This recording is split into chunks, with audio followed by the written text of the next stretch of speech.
লাগিছে আজি প্ৰিয় সমষ্টিবাসী ৰাইজৰ আশীৰ্বাদ আৰু ভগৱানৰ কৃপাত লগতে আমাৰ ভাৰতীয় জনতা পাৰ্টি আৰু অসম গণ পৰিষদ দুয়োটা দলৰ কাৰ্যকৰ্তাসকলৰ অশেষ কষ্টৰ বিনিময় আজি আমি তিয়ক বিধানসভা সমষ্টিত NDA প্ৰাৰ্থী হিচাপে নিৰ্বাচিত হ'বলৈ সক্ষম হ'লোঁ।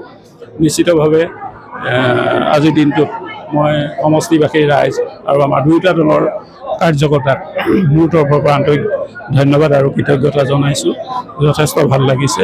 গতিকে নিশ্চিতভাৱে আজিৰ দিনটো তিয়ক সমষ্টিবাসীৰ লগত তিয়ক সমষ্টিবাসীয়ে যি মৰম দিলে এই মৰমৰ বাবে মই সদায় চিৰকৃতজ্ঞ হৈ থাকিম।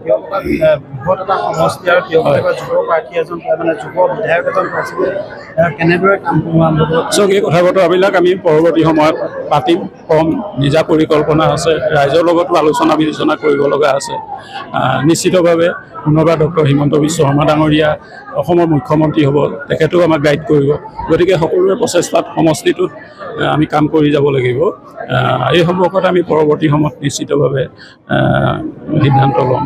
আৰু যোৰহাটৰ আটাইকেইটা সমষ্টি NDA হয় হয়, যোৰহাট জিলাখনৰ প্ৰতিটো সমষ্টিৰে ৰাইজ মই সদায় কৈ আছোঁ যে উন্নয়নৰ পক্ষত আছে। সকলোৱে মনে প্ৰাণে উন্নয়ন বিচাৰে আৰু পুনৰবাৰ ভাৰতীয় জনতা পাৰ্টীৰ নেতৃত্বত যাতে এখন মিত্ৰজোঁটৰ চৰকাৰ হয় এই কথাটো মনে প্ৰাণে কামনা কৰে।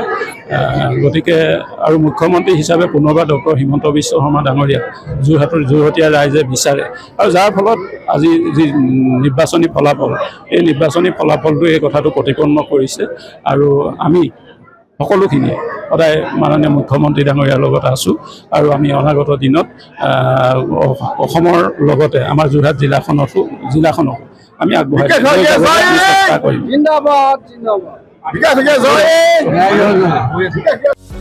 যিকোনো খবৰৰ বাবে যোগাযোগ কৰক আমাৰ এই নম্বৰত 9181 307 2221।